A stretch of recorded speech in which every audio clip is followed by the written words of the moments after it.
Hey guys, so in these few set of videos, we are trying to understand the art of the state creation, and in this particular video, we will have a look at a very standard dynamic programming problem, that is the longest increasing subsequence problem. So in the problem, you are given an array of size n. You have to find the length of the longest increasing subsequence in the array. For example, let's just say that we have the array as 1, 3, 2, 3, 4, 5. So in this array, the increasing subsequences can be 1 comma 3, that is these two indices over here. Another increasing subsequence can be 1, 3, 5. So this is another increasing subsequence. What is not an increasing subsequence in this array is, let's say, 3 comma 2. So this is not an increasing subsequence. Another anti-test case for an increasing subsequence is 3 comma 3. These two are not increasing subsequence because they are not sorted in increasing order. So an increasing subsequence in an array has to be sorted in increasing order. So in this particular question, you have to find the length of the longest increasing subsequence. So in the first test case, the length of the longest increasing subsequence will be equals to 5, that is corresponding to the elements 1, 2, 3, 4 and 5 respectively. In the same way, the length of the longest increasing subsequence starting and in the second question will be equals to 1. Why? Because since the array is sorted in decreasing order, all the increasing subsequences will be of length 1, and thus the answer is equals to 1. So let's just get into the problem now. So whenever we are trying to solve a dynamic programming problem, we already discussed in the tutorial that we divide the problem into three different subproblems. So the first subproblem is defining the states of the DP. Now in this particular case, there can be multiple ways to define the states of the DP.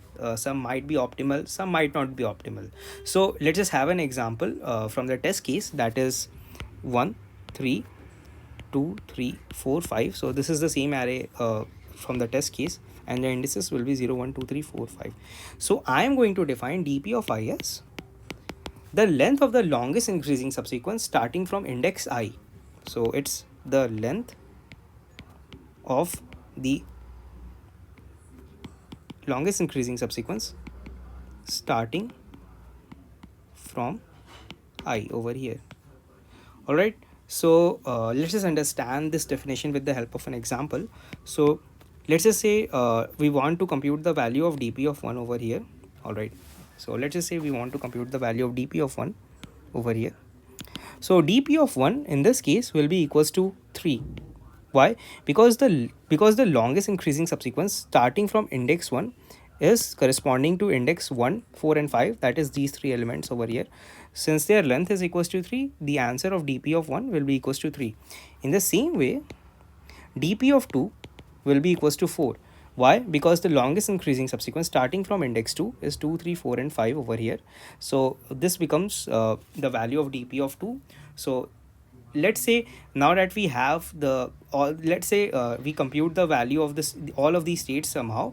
So our final answer will be equals to the maximum of all of these states, that is max of dpi for all I in these, for all I belonging to the state of the dp.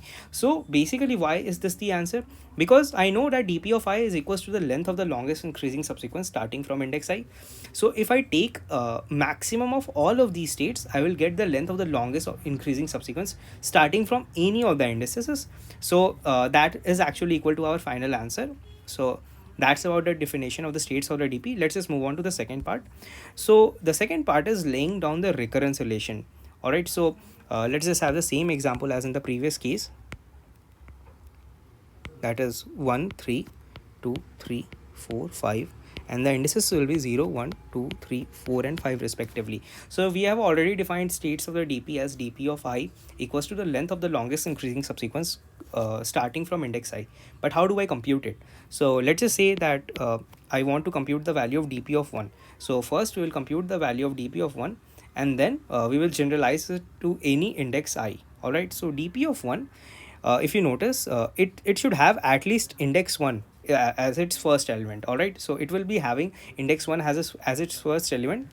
So in that the index 1 in this case is corresponding to element 3. So the first element of the longest increasing subsequence starting from index 1 will always be equals to 3, and that's why there will always be a 1 in this in the recurrence relation.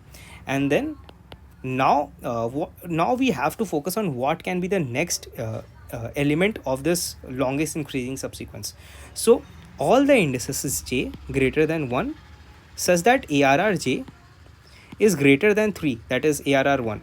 So all of these indices j can be the next element of our subsequence. All right, so what we need is the length of the longest increasing subsequence starting from these indices j. All right, so what I would want is among all such j's, I would want the maximum value of dp of j, and that will be that is that and the j that corresponds to the maximum value of dp of j, that j will become our next element of our let's say after the next element that comes after 3 over here.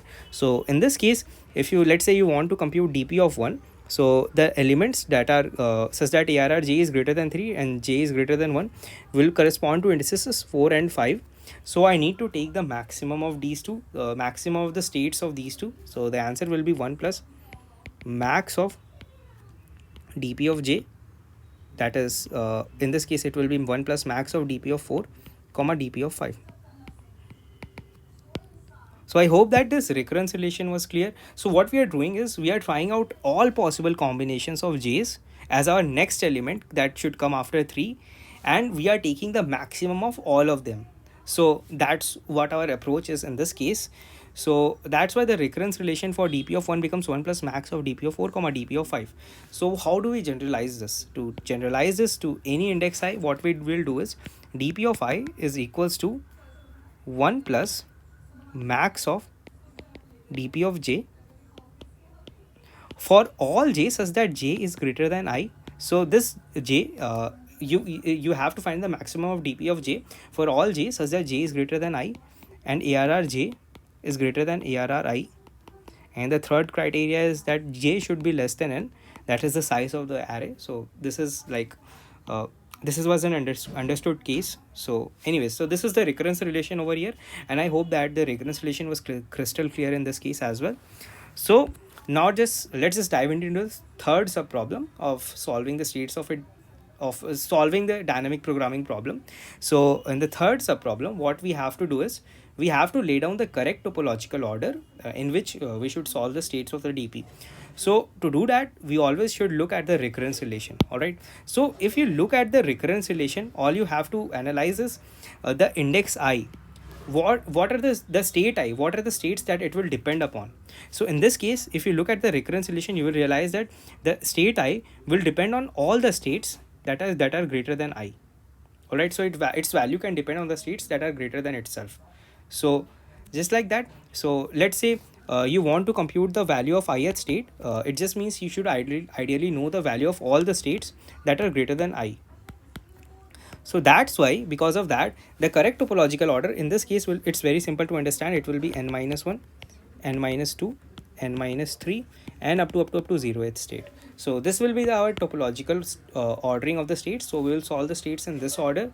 So this is the solution to our third sub problem. Now how do we actually integrate this into a final code? So let's just get into that, the coding part of the problem. So let's create a function int lis, and let's say it takes an integer array as an input and also the size of the array. Now let's create an array to store the states of a dp. So let's call that array dp of n, and let's just have another variable int answer over here. This will store the maximum of all the states. So that will be our final answer that we are looking for. Now I will iterate over the states in the topological order that we laid down in the previous section. So for int I equals to n minus 1, I greater than equals to 0, I minus minus, and at each iteration I would try to calculate the value of dp of I. So dp of I has to be at least 1. So let's just initialize it with 1 first, and then we will iterate over all the j's that are greater than I and satisfies the criteria that ARR j is greater than ARR I. All right, so let's just do that. So for int j equals to I plus 1, j less than n,